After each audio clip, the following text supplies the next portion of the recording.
Hi Vandana, it's good to see you. So what's the latest that you have for us today? Hi Justin, glad to be here.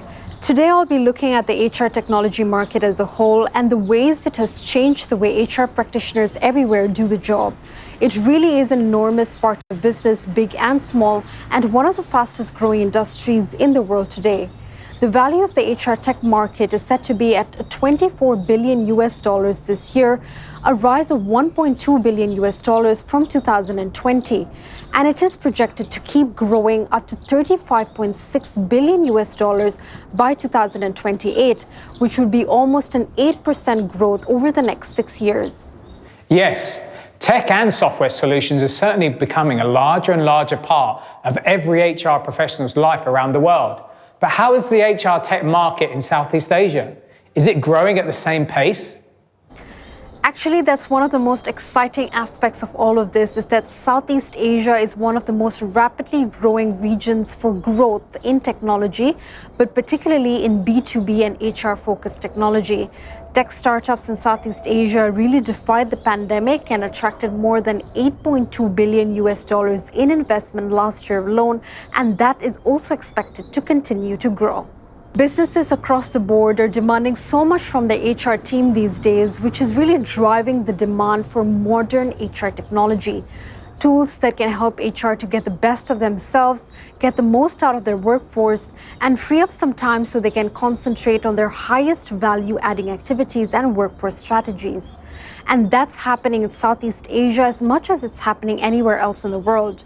From artificial intelligence-enabled platforms to new talent management software solutions to customizable employment assessment services, everything can be found here, and increasingly, almost all of these services are actually being built in Asia itself. So Vandana, what are some of the most exciting startups that you've come across? Well, there are hundreds out there and more popping up all the time, but I'll mention a few ones to look out for over the year ahead.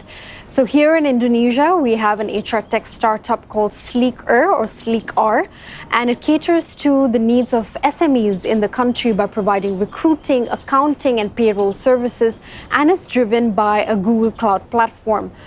In Singapore, there's a new startup called Impress.ai, which focuses on artificial intelligence AI, that is building a chatbot for recruiters to help with recruiting, utilizing, and of course, retaining talent.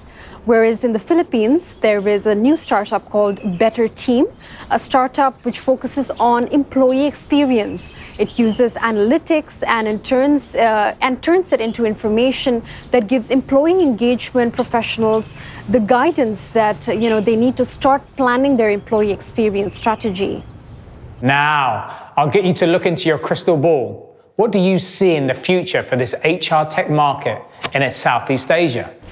Well, it will certainly grow bigger and expand. Moreover, the startup culture is huge in Asia, allowing for new innovations like those we spoke about to continue taking place, which all adds up to enabling HR professionals to do more with less. Many reports show that Southeast Asia could actually become the world's next HR tech hub. And the sheer size of the population and economic growth means that over the next 5 years, Southeast Asia will become a powerhouse and have the collective manpower of more than 40% of the world. So if you think about it in those terms, it makes sense that the technology enabling and maximizing the value from all those very human resources should be based right here as well.